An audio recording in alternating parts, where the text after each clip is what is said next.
गीता चर्चा का भी लाभ उठाइएगा। हरे कृष्ण।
हरे कृष्ण। जय राधा माधव कुंज बिहारी, गोपीजन बल्लभ गिरिवर धारी। जय राधा माधव कुंज बिहारी, गोपीजन बल्लभ गिरिवर धारी। जय राधा माधव कुंज बिहारी, गोपीजन बल्लभ गिरिवर धारी।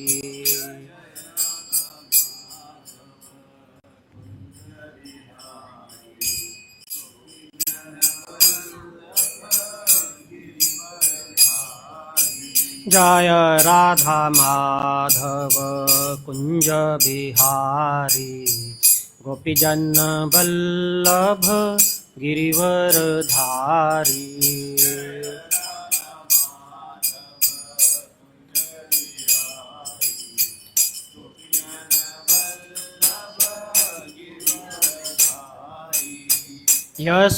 यशोदानंदन ब्रज जन रंजन, यमुना तीरवन चारी। ब्रज जन रंजन, यमुना तीरवन चारी।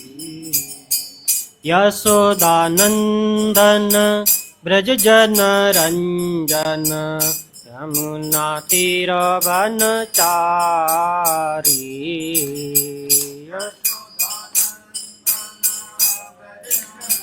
रंजन यमुना तीरवन चारी।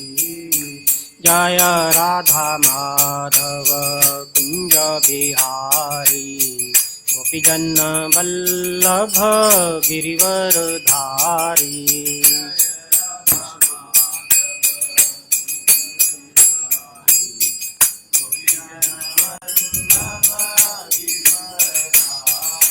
जय राधा माधव कुंज बिहारी, गोपीजन बल्लभ गिरिवर धारी।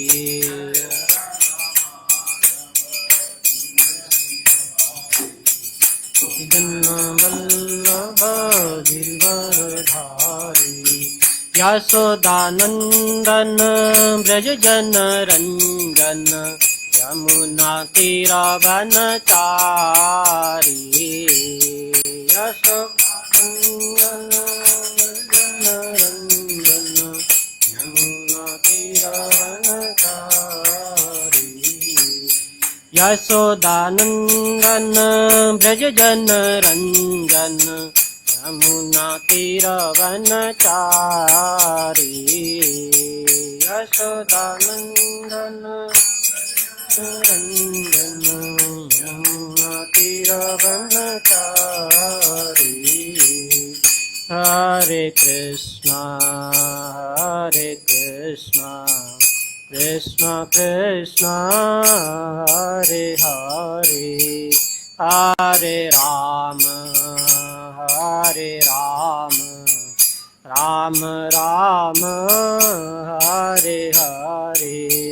हरे Krishna Hare Krishna, Krishna Krishna, Hare Hare, Hare Rama, Hare Rama, Rama Rama, Hare Hare, Hare Krishna, Krishna Krishna, Hare Hare, Hare Rama, Rama Rama, Hare Hare, Hare Krishna, Krishna Krishna, Hare Hare, Hare Rama, Rama Rama, Hare Hare, Hare Krishna, Krishna Krishna, Hare Hare, Hare Rama, Rama Rama, Hare Hare, Hare Krishna, Krishna Krishna, Hare Hare, Hare Rama, Rama Rama, Hare Hare, Hare Krishna, Krishna Krishna, Hare Hare, Hare Rama, Rama Rama, Hare Hare, Hare Krishna, Krishna Krishna, Hare Hare, Hare Rama, Rama Rama, Hare Hare, Hare Krishna, Krishna Krishna, Hare Hare, Hare Ram, Ram Ram, Hare Hare, Hare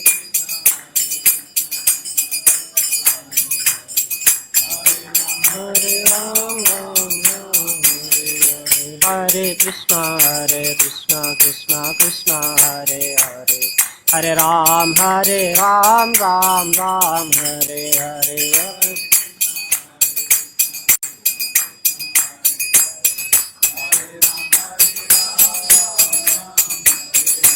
Hare Krishna, Krishna Krishna, Hare Hare, Hare Ram, Ram Ram, Hare Hare, Hare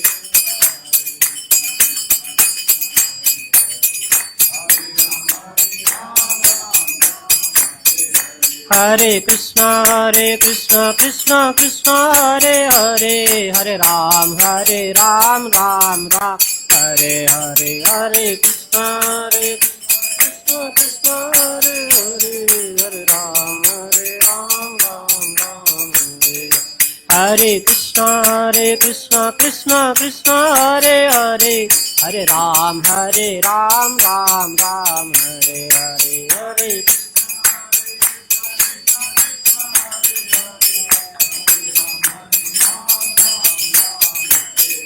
Hare Hare Krishna, Krishna Hare Hare, Hare Ram, Ram Hare Hare,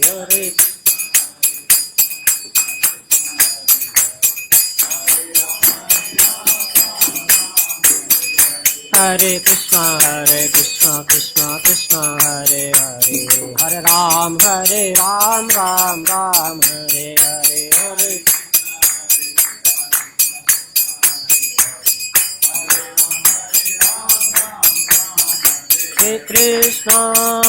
Hare Krishna, Krishna Krishna, Hare Hare,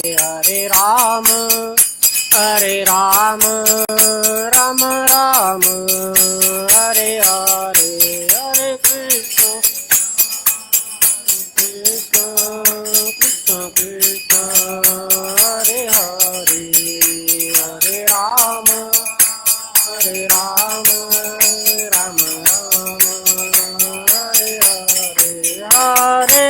Krishna Hare Krishna Krishna Krishna Hare Hare Hare Rama Rama Rama Hare Hare Hare Krishna Krishna Krishna Hare Hare Hare Rama Rama Rama Hare Hare Jaya Radha Madhava Radha Madhava Radhe Radha Madhava Jaya Radha Shyam Sundar Radha Shyam Sundar Radhe Jaya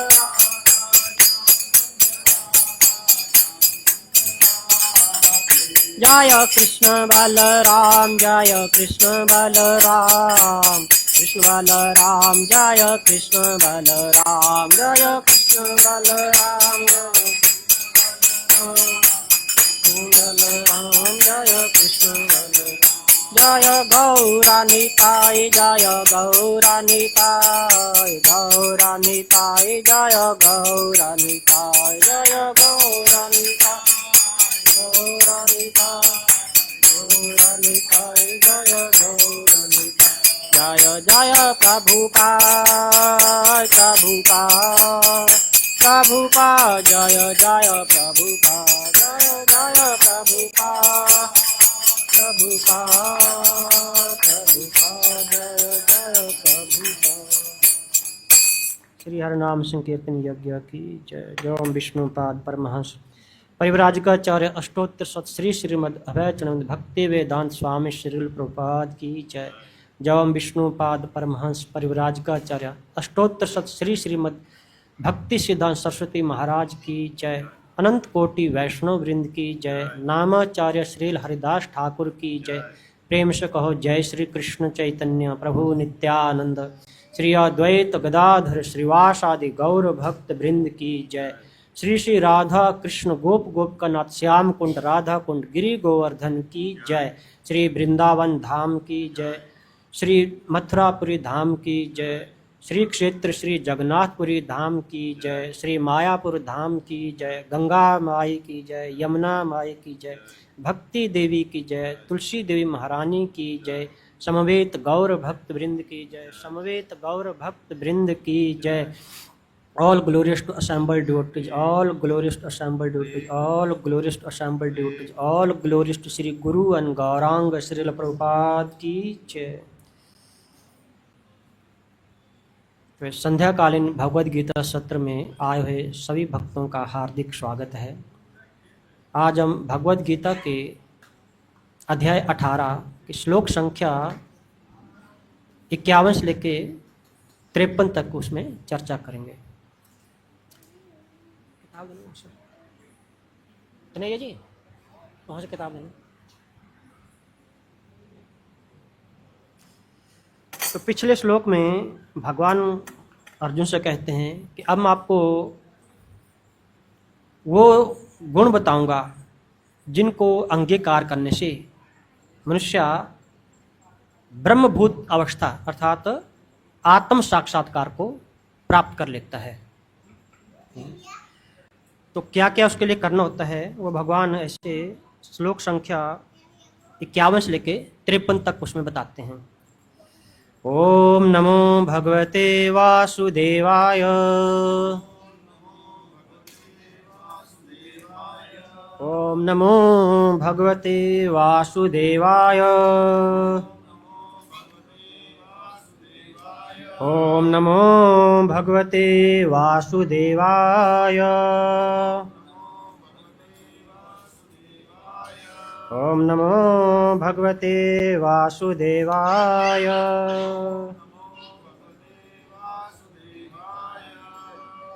तो ये श्लोक इस प्रकार से है, आप कृपया मेरे पीछे दोहरा सकते हैं। बुद्ध्या विशुद्ध्या युक्तो धृत्यात्मानं नियमय च शब्दादीन् विषयांस् त्यक्त्वा रागद्वेषयुधस्य च विविक्तसेवी लघ्वासी यत्वाक्काय मानसः ध्यानयोग परो नित्यं वैराग्यं समुपाश्रितः अहंकारं बलं दर्पं कामं क्रोधं परिग्रहम् अहंकारं बलं दर्पं कामं क्रोधं परिग्रहम् विमुच्य निर्ममः शान्तो ब्रह्मभूयाय कल्पते बुद्ध्या विशुद्ध्या युक्तो धृत्यात्मानं नियमय च शब्दादीन् विषयांस् त्यक्त्वा रागद्वेषौ व्युदस्य च विभक्तसेवी लघ्वासी यत्वाक्काय मानसः ध्यानयोग परो नित्यं वैराग्यं समुपाश्रितः अहंकारं बलं दर्पं कामं क्रोधं परिग्रहम् विमुच्य निर्ममः शान्तो ब्रह्मभूयाय कल्पते बुद्ध्या विशुद्ध्या युक्तो धृत्यात्मानं नियमय च शब्दादीन् विषयांस् त्यक्त्वा रागद्वेषौ व्युदस्य च विभक्तसेवी लघ्वासी यत्वाक्काय मानसः ध्यानयोग परो नित्यं वैराग्यं समुपाश्रितः अहंकारं बलं दर्पं कामं क्रोधं परिग्रहम् विमुच्य निर्ममः शान्तो ब्रह्मभूयाय कल्पते। कोई दोहराना चाहेगा श्लोक?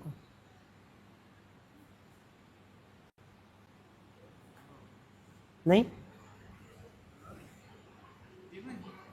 हाँ जी। बुद्ध्या विशुद्ध्या युक्तो धृत्यात्मानं नियम्य च शब्दादीन् विषयांस् त्यक्त्वा रागद्वेषयुधस्य च विविक्तसेवी लघ्वासी यत्वाक्काय मानसः ध्यानयोग परो नित्यं वैराग्यं समुपाश्रितः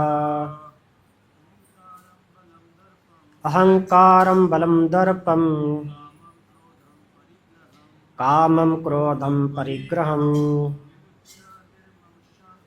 विमुच्य निर्ममः शान्तो ब्रह्मभूयाय कल्पते। कोई और पढ़ना चाहे?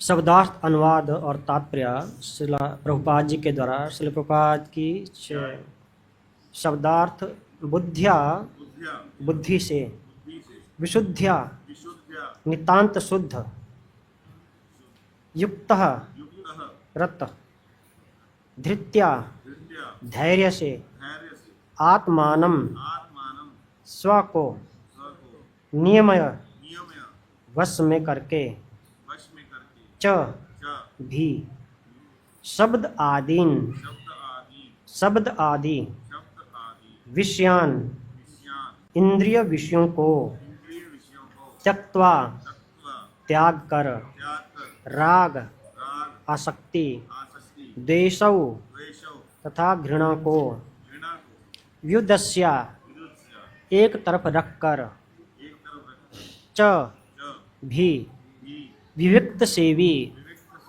एकांत स्थान में रहते हुए लघुवासी अल्प भोजन करने वाला यत वश में करके वाक वाणी काया शरीर मानसः तथा मन को ध्यान योग पर समाधि में लीन नित्यम 24 घंटे वैराग्यम वैराग्य का समुपाश्रितः आश्रय लेकर अहंकारम मिथ्या अहंकार को बलम झूठे बल को दर्पम झूठे घमंड को कामम काम को क्रोधम क्रोध को परिग्रहम तथा भौतिक वस्तुओं के संग्रह को विमुच्य त्याग कर निर्मम स्वामित्व की भावना से रहित शांतः शांत ब्रह्म भूयाय आत्म साक्षात्कार के लिए कल्पते योग्य हो जाता है। अनुवाद। अपनी बुद्धि से शुद्ध होकर तथा धैर्यपूर्वक मन को वश में करते हुए इंद्रिय तृप्ति के विषयों का त्याग कर राग तथा द्वेष से मुक्त होकर जो व्यक्ति एकांत स्थान में वास करता है, जो थोड़ा खाता है, जो अपने शरीर मन तथा वाणी को वश में रखता है, जो सदैव समाधि में रहता है तथा पूर्णतया विरक्त मिथ्या अहंकार मिथ्या शक्ति मिथ्या गर्व काम क्रोध तथा भौतिक वस्तुओं के संग्रह से मुक्त है, जो मिथ्या स्वामित्व की भावना से रहित तथा शांत है, वह निश्चय ही आत्म साक्षात्कार के पद को प्राप्त होता है। तो इसमें भगवान जैसे पिछले श्लोक बोलते हैं कि मैं अब आपको बताऊंगा कि क्या क्या करने वाला व्यक्ति ऐसे आत्म साक्षात्कार को प्राप्त करता है। तो जिसमें ये सारे लक्षण हैं, समझो व्यक्ति क्या है, आत्म साक्षात्कारी है, उसको ब्रह्म का दर्शन हो गया है, वो आत्म साक्षात्कारी व्यक्ति है। तो तात्पर्य, जो मनुष्य बुद्धि द्वारा शुद्ध हो जाता है वह अपने आप को सत्व गुण में अधिष्ठित कर लेता है। इस प्रकार वह मन को वश में करके सदैव समाधि में रहता है। वह इंद्रिय तृप्ति के विषयों के प्रति आसक्त नहीं रहता और अपने कार्यों में राग तथा द्वेष से मुक्त होता है। ऐसा विरक्त व्यक्ति स्वभावतः एकांत स्थान में रहना पसंद करता है। वह आवश्यकता से अधिक खाता नहीं है और अपने शरीर तथा मन की गतिविधियों पर नियंत्रण रखता है। वह मिथ्या अहंकार से रहित होता है क्योंकि वह अपने को शरीर नहीं मानता है, ना ही वह अनेक भौतिक वस्तुएं स्वीकार करके शरीर को स्थूल तथा बलवान बनाने की इच्छा रखता है। क्योंकि वह देहात्म बुद्धि से रहित होता है, अतः वह मिथ्या गर्व नहीं करता। भगवत कृपा से उसे जितना कुछ प्राप्त हो जाता है उसी से वह संतुष्ट रहता है और इंद्रिय तृप्ति ना होने पर भी कभी क्रुद्ध नहीं होता, ना ही वह इंद्रिय विषयों को प्राप्त करने के लिए प्रयास करता है। इस प्रकार जब वह मिथ्या अहंकार से पूर्णतया मुक्त हो जाता है तो वह समस्त भौतिक वस्तुओं से विरक्त बन जाता है और यही ब्रह्म की आत्म साक्षात्कार अवस्था है।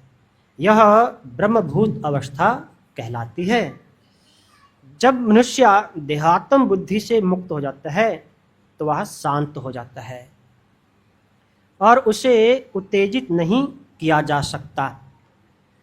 इसका वर्णन भगवत गीता में 2.70 में इस प्रकार हुआ है। अपूर्यमाणमचलं प्रतिष्ठं समुद्रमाप प्रविशन्ति यद्वत् तद्वत् कामा यं प्रविशन्ति सर्वे स शान्तिमाप्नुते न कामकामी। जो मनुष्य इच्छाओं के अनावर्त प्रवाह से विचलित नहीं होता है, जिस प्रकार नदियों के जल से के निरंतर प्रवेश करते रहने और सदा भरते रहने पर भी समुद्र शांत रहता है, उसी तरह केवल वही शांति को प्राप्त कर सकता है, वह नहीं जो इच्छाओं की तुष्टि के लिए निरंतर उद्योग करता रहता है, अर्थात प्रयत्न करता रहता है। ओम अज्ञानतिमिरन्धस्य ज्ञानाञ्जनशलाकया चक्षुर्मीलितं येन तस्मै श्रीगुरुवे नमः। श्रीचैतन्यमनोभीष्टं स्थापितं येन भूतले स्वयं रूप कदा मह्यं ददाति स्वपदान्तिकं। वन्देऽहं श्रीगुरो श्रीयुतपदकमलं श्रीगुरुन् वैष्णवांश्च श्रीरूपं साग्रजातं सहगण रघुनाथान्वितं सजीवं साद्वैतं सावधूतं परिजनसहितं कृष्णचैतन्यदेवं श्रीराधा कृष्णपादान् सहगण ललिता श्रीविशाखान्वितांश्च। नमो विष्णुपादाय कृष्णपृष्ठाय भूतले श्रीमते भक्तिवेदान्त स्वामी इति नामिने। नमस्ते सारस्वते देवै गौरवाणी प्रचारिणे निर्विशेष शून्यवादे पाश्चात्य देश तारिणे। हे कृष्ण करुणा सिंधो दीनबंधो जगतपते गोपेश गोपिकाकांत राधाकांत नमस्तुते। तप्त कांचन गौरांगी राधे वृंदावनेश्वरी वृषभानुसुते देवी प्रणमामि हरिप्रिये। वाञ्छाकल्पतरुभ्यश्च कृपा सिन्धुभ्यैव च पतितानां पावनेभ्यो वैष्णवेभ्यो नमो नमः। जय श्री कृष्ण चैतन्य प्रभो नित्यानंद श्री अद्वैत गदाधर श्रीवासादि गौर भक्तवृंद। हरे कृष्ण कृष्ण कृष्ण हरे हरे हरे राम राम राम हरे हरे।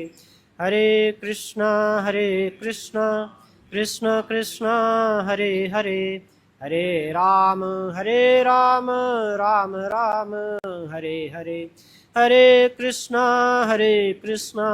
कृष्ण कृष्ण हरे हरे हरे राम राम राम हरे हरे।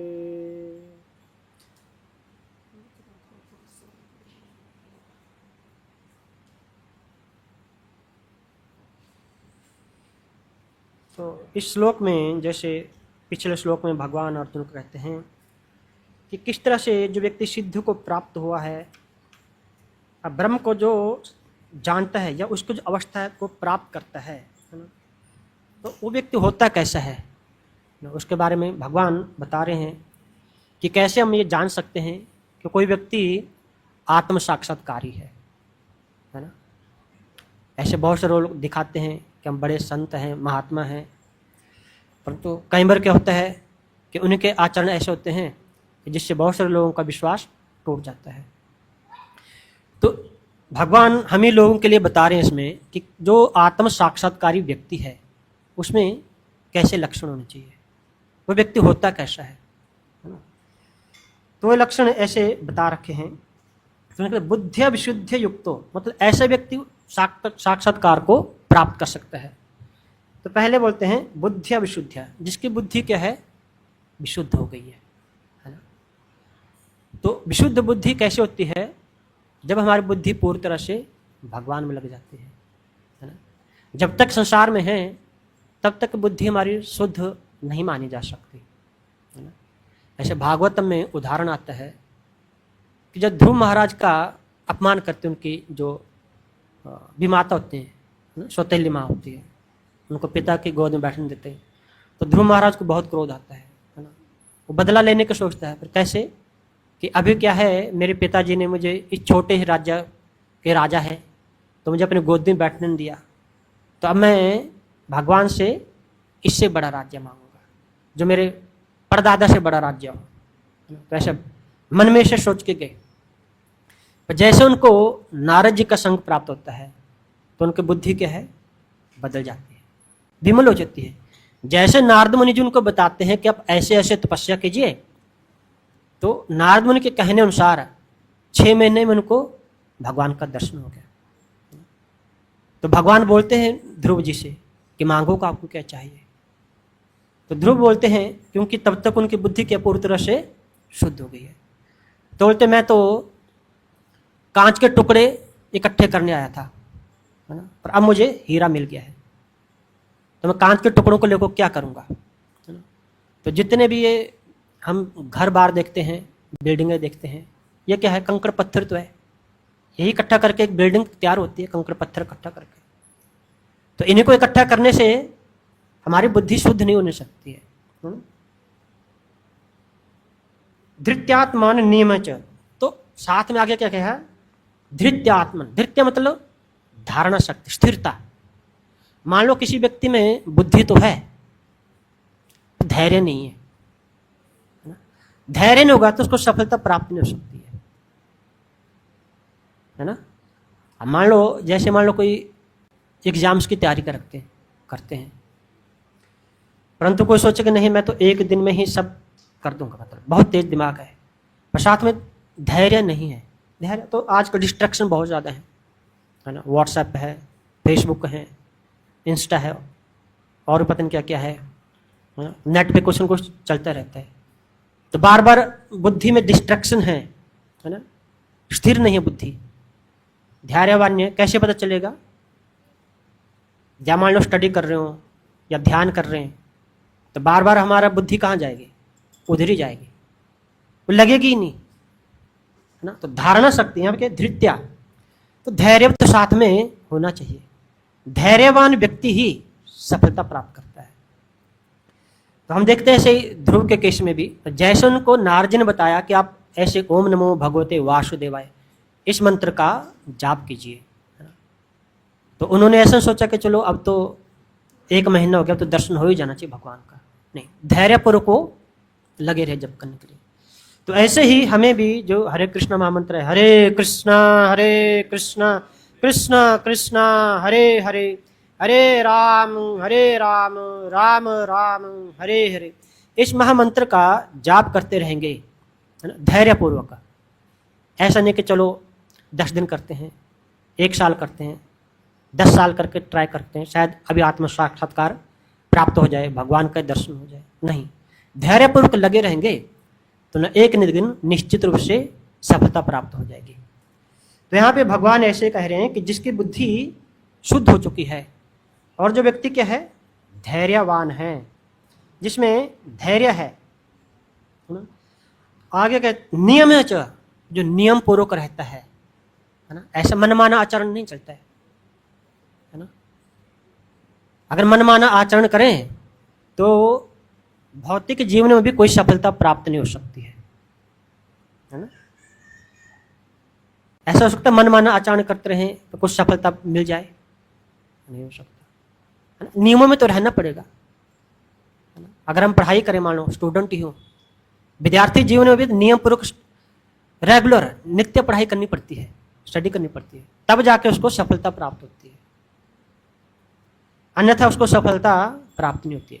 तो ऐसे आध्यात्मिक जीवन में भी हमें कुछ नियमों को अपनाना पड़ता है, जैसे हर रोज इस हरे कृष्ण महामंत्र के 16 माला का जप करना, है ना।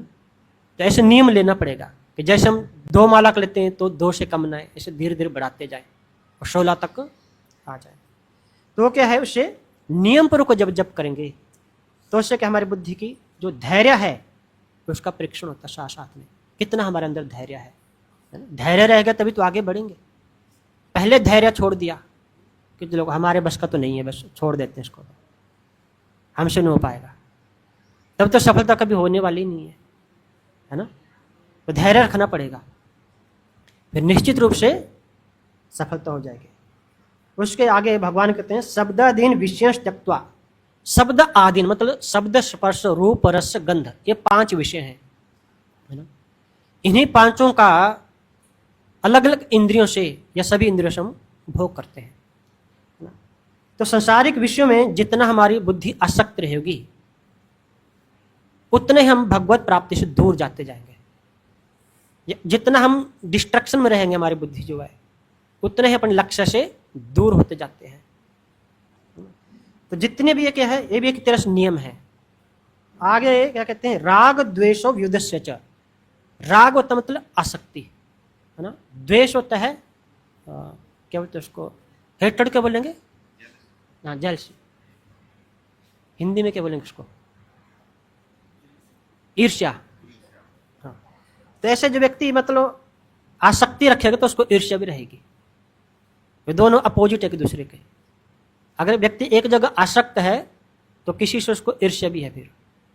तो भगवान क्या कह रहे हैं, दोनों से मुक्त होना चाहिए व्यक्ति।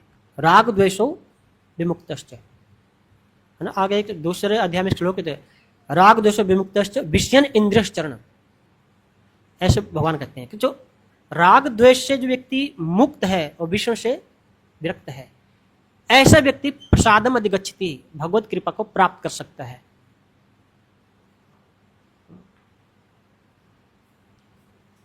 राग द्वेषो व्युदस्य च, जो इस तरह से पुरुष से क्या है, मुक्त है व्यक्ति,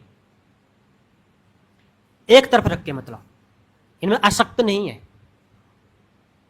राग और द्वेष में। विविक्त सेवी, जो व्यक्ति एकांत में रहता है, तो एकांत में रहने का मतलब एक तरह से जो अष्टांग योगी हैं, तो अगर ध्यान किसी ने करना है तो उसको एकांत ही चाहिए ना, पब्लिक में ध्यान थोड़ी हो सकता है। परंतु ध्यान का एक दूसरा अर्थ प्रभुपाद जी बताते हैं, वो क्या है, कि हमेशा भगवान का चिंतन बने रहना, वही भगवान का ध्यान है। तो भगवद गीता में भगवान 10वें अध्याय के 9 नंबर श्लोक को कहते हैं, मत चित्त मत गत प्राणा बोध्यंत परस्पर। तो मेरे जो भक्त होते हैं वो परस्पर क्या करते हैं, मेरे बारे में चर्चा करते हैं। कथ्यंत च माम नित्यम तुष्यंति च रमंति च, ऐसे भक्त मेरे बारे में नित्या आपस में वार्तालाप करते रहते हैं, चर्चा करते रहते हैं। तो अगर ऐसा जो कर रहे हैं वो भी क्या है, ध्यान ही है भगवान का। तो वो भी एक तरह से एकांतवास है, मतलब भक्तों के संग में जब हम कथा सुनते हैं, कथा करते हैं, वो क्या है, ध्यान ही है। क्योंकि उसमें हमारा मन जो है, बुद्धि जो है, भगवान के चिंतन में लगी रहती है। वो भी क्या एक तरह से एकांतवास है। लघुवासी, लघुवासी होता है कम भोजन करना, है ना। तो भोजन मतलब 3 प्रकार का होता है, हित मित और मेध्या। हित होता है मतलब जो हितकारी होता है, जिसको खाने से इंडाइजेशन ना हो जाए या बीमारी ना हो जाए व्यक्ति, है ना। मित होता मतलब कम खाना। तो आयुर्वेद ऐसा कहता है कि हमारे जैसे पेट में 100% जगह है तो उसमें 50% भोजन रहना चाहिए, 25% पानी होना चाहिए, 5% वैकेंट रहना चाहिए, मतलब वायु रहना चाहिए, तब वो सही से डाइजेस्ट हो पाएगा। तब व्यक्ति के तरह से पूरी तरह से फिट रहेगा, मतलब उसको बीमारियां कम लगेंगी, बीमारी के चांस कम हो जाएंगे। परंतु अगर जैसे ओवर ईटिंग कर लेते हैं, है ना, 50 के बाद 100 से ऊपर चले जाते हैं, तो स्लीपीनेस हो जाएगा, मतलब निद्रा या आलस से व्यक्ति में हो जाएगा, लेजीनेस हो जाएगा। तो बस जैसे ऐसे जब अत्याहार कर लेंगे, मतलब बहुत ज़्यादा भोजन ग्रहण कर लेते हैं, तो ऐसा व्यक्ति फिर ध्यान नहीं कर पाएगा, भक्ति नहीं कर पाएगा, उसको नींद आ जाएगी, है ना, या लेजीनेस हो जाएगा, सुस्त हो जाएगा व्यक्ति। तो भोजन इसलिए नहीं करना कि हमारा शरीर ज़्यादा पुष्ट हो जाए, ज़्यादा बलवान हो जाए।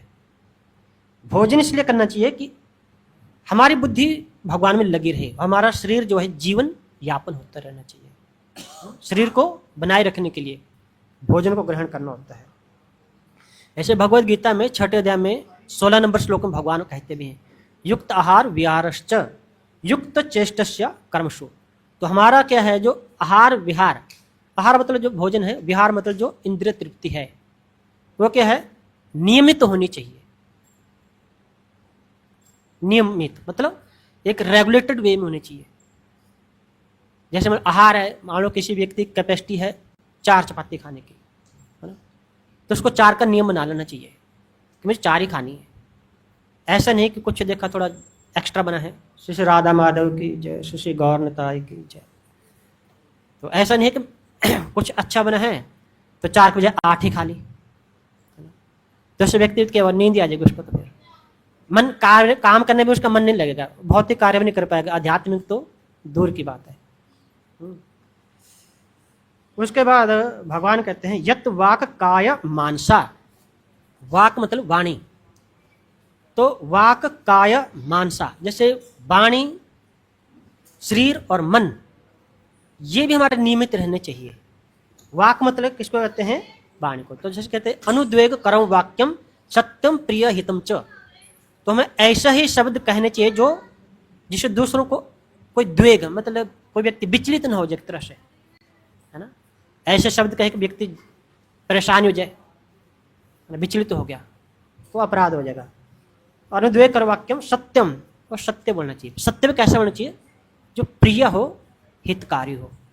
ऐसा सत्य नहीं बोलना चाहिए कि दूसरे व्यक्ति को चक्कर आ जाए, है ना, बीमारी पड़ जाए दूसरा व्यक्ति। स्वाध्याय अभ्यसनम चैव वांग्मय तपोच्यते, तो जैसे शास्त्रों का अध्ययन करना, है ना, उसका अभ्यास करना, ये वाणी का तपस्या होती है। ऐसी तपस्या करेंगे। उसके बाद क्या है, वाक काया मानसा, ऐसे मन को भी रेगुलेटेड करना चाहिए, है ना। जैसे ध्यान मतलब करते हैं तो ध्यान से हमारा मन क्या है, रेगुलेट होता है ना। और मटेरियल जो गैजेट्स यूज करते हैं, ये भौतिक जितना भी भोग करते हैं, उनसे हमारा मन क्या है, डिस्ट्रैक्ट हो जाता है। तो मन को ऐसे बार बार अभ्यास से, जैसे भगवान बोलते हैं यत यत निश्चलती मनश्चंचलम अस्थिरम, जहाँ जहाँ मन ऐसे भागता है ततस्तत नियम आस्थाय आत्मन्यव वशम नियत, जहाँ जहाँ मन जाता है उसको क्या करना है, वापिस लेके आना है ना। तो फिर मन ऐसे धीरे धीरे अभ्यास द्वारा वश में आ जाएगा। ध्यान योगो परम नित्यम, जैसे नित्य ऐसे ध्यान करना चाहिए। नित्य अभ्यास करेंगे तो ऐसे मन बुद्धि हमारी इंद्रियां वश में आएंगी, है ना। इसलिए भगवान ने इसमें पहले क्या कहा था, धृत्या मतलब धैर्य बनाए रखना पड़ेगा, है ना। ऐसा नहीं कि 1-2 दिन में कुछ दिन अभ्यास किया तो उसके बाद छोड़ दिया, तब तो रिजल्ट पूरा नहीं मिलेगा ना। उसके बाद क्या कहते हैं, वैराग्य समुपाश्रिता, कि वैराग्य को आश्रित रहना चाहिए। तो वैराग्य का मतलब नहीं कि सब कुछ घर बार छोड़ दिया, है ना। वैराग्य मतलब सब कुछ भगवान का दिया हुआ है। जैसे केयर टेकर होता है, जैसे मान लो बैंक में कैशियर होता है, सारा दिन बहुत कैश गिनता हो, पर वो क्या बोलता है मेरा कैश है, ये नहीं बैंक का है।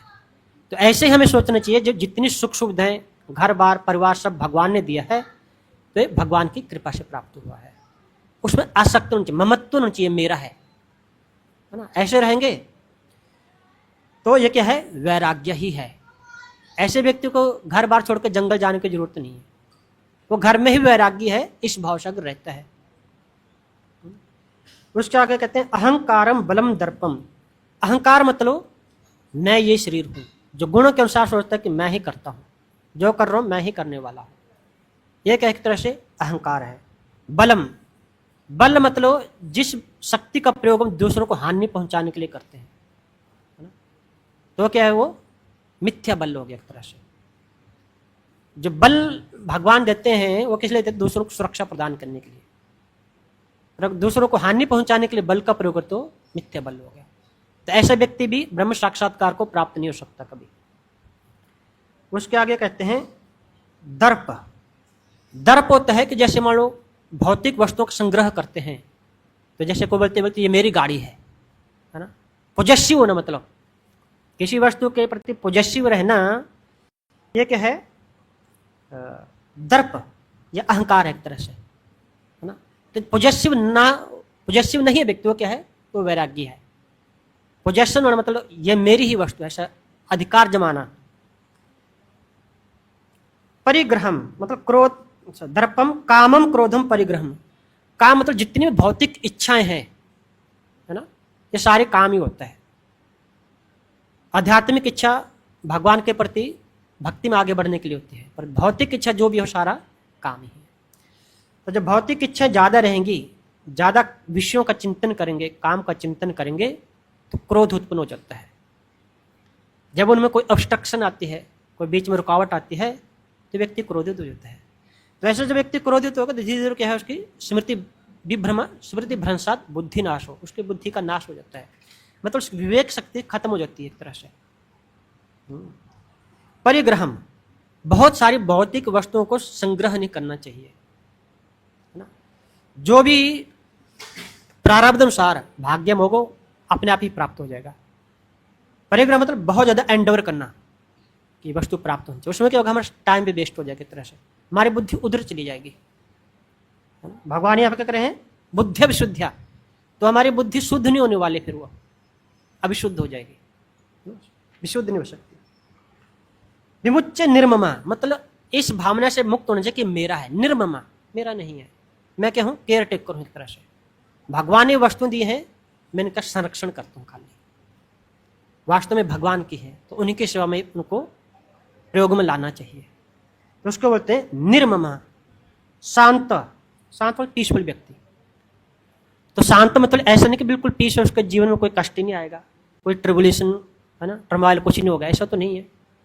शांत मतलब वो हर परिस्थिति में जो भी परिस्थिति आती है उससे विचलित नहीं होता है, विचलित कैसे नहीं होता है, वो हर परिस्थिति में भगवान को ही दिखता है कि कुछ न कुछ भगवान का इसमें रहस्य होगा, है ना। जैसे पांडव हैं, पांडवों को वनवास दिया गया, पर पांडव इतने विचलित नहीं हुए, आराम से चले गए, है ना। ऐसा नहीं कुछ टाइम झगड़ा शुरू कर देगा, नहीं हम तो जाएंगे नहीं, अभी तो अपना राज्य लेके ही रहेंगे, अभी नहीं, वापिस जैसे बोला वैसे ही चले गए, बिल्कुल शांत रहे।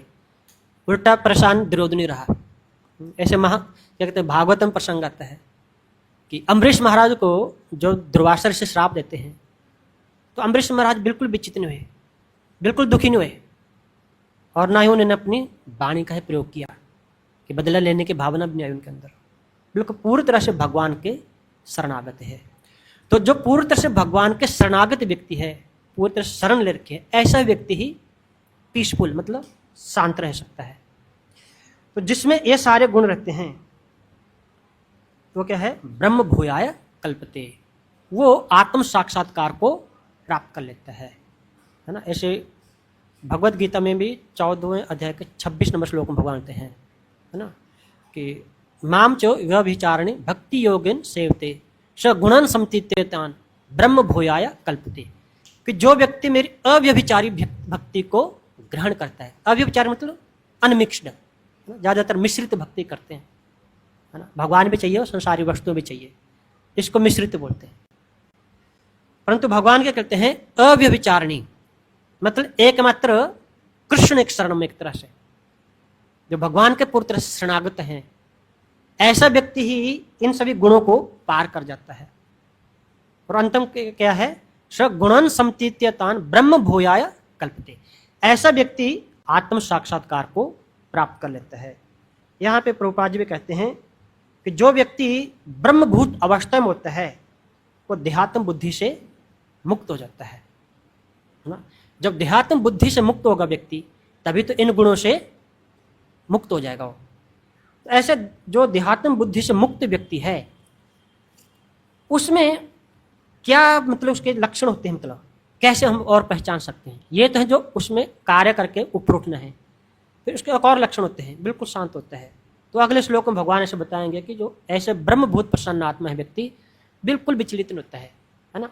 वो क्या कहता है, भगवान बोलते हैं ऐसा व्यक्ति ही मेरी भक्ति को प्राप्त करता है, दूसरा व्यक्ति नहीं जो मिश्रित भक्ति करते रहते हैं, है ना। यहाँ प्रभुपाद जी उदाहरण देते हैं भगवद गीता के दूसरे अध्याय के 70 नंबर श्लोक से, कि ऐसा व्यक्ति जैसे समुद्र में, जैसे आजकल बरसात हो रही है, तो बरसात में बहुत सारी नदियां नालों का जल कहाँ जाता है, समुद्र में ही जाता है।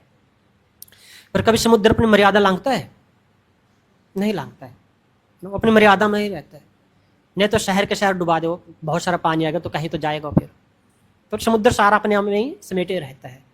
तो ऐसे जो व्यक्ति भौतिक कामनाएं बहुत सारी आती रहती हैं हमारे मन में, जो उन कामनाओं से विचलित नहीं होता है, ऐसा व्यक्ति क्या है, शांति को प्राप्त करता है। ऐसा ही व्यक्ति भगवत प्राप्ति को कर सकता है और ऐसा ही व्यक्ति वास्तव में भगवान की भक्ति को प्राप्त कर सकता है।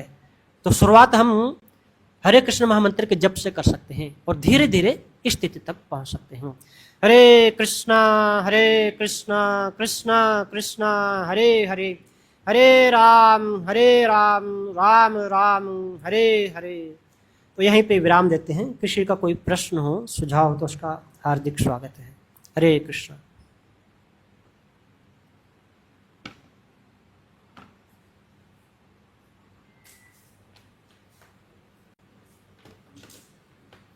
श्री राधा माधव की जय, श्री गौर निताय की जय, श्री प्रभात की जय।